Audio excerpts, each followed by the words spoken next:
अब तेरा राज खत्म वीर, इस जंगल का नया राजा मैं बनूंगा। धोखा वो होता है जो समझदार को भी ना समझ आए। लेकिन वीर तैयार था।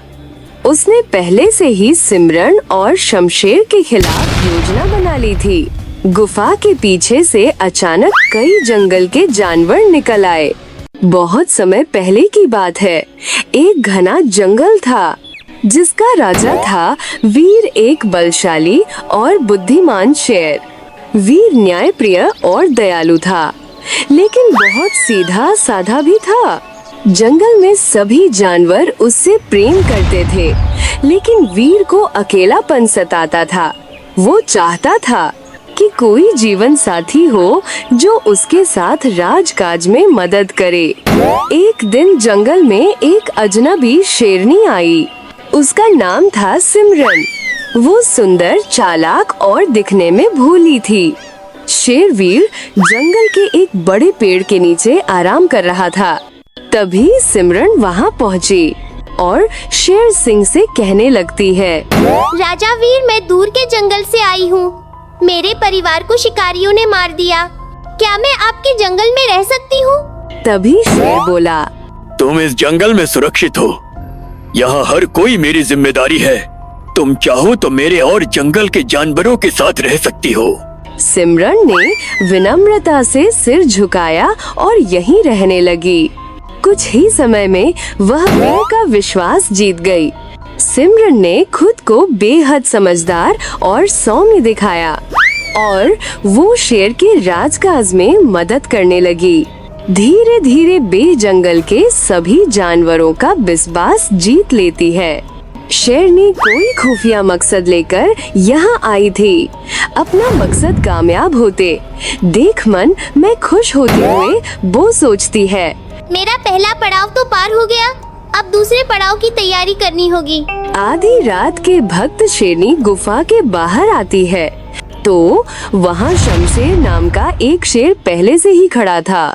मैंने अपना काम शुरू कर दिया है और शेर सिंह का सारा भरोसा जीत लिया है।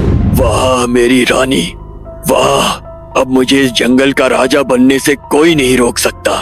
उसी जंगल में एक उल्लू रहता था जिसका नाम ज्ञानू था। बेह शेरनी, सिमरन और शमशेर शेर की सारी बात सुन रहा था। एक दिन वो राजा के दरबार में आया और बोला, राजा वीर, मुझे आपसे कुछ कहना है। शेरनी सिमरन पर ज्यादा भरोसा ठीक नहीं। इसे मैंने किसी और से मिलते हुए देखा। लेकिन वो तो सच्ची और अच्छी शेरनी है। तभी ज्ञानू बोला, राजा वीर, धोखा देने वाले अक्सर पहले कृपा करते हैं। मेरी सलाह है कि आप उसकी गतिविधियों पर नजर रखें। वीर ने कुछ भरोसेमंद जानवरों को शेरनी सिमरन की निगरानी में लगाया। एक रात सिमरन ने वीर को जंगल के कोने पर मिलने बुलाया। राजा, मैंने एक नया शिकार देखा है, आप चले तो दिखाऊं। वीर सतर्क था, लेकिन कुछ कहे बिना बेह उसके साथ चला गया।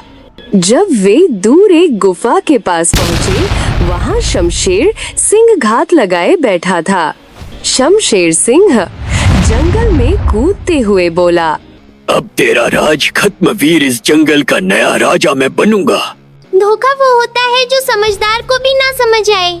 लेकिन वीर तैयार था। उसने पहले से ही सिमरन और शमशेर के खिलाफ योजना बना ली थी।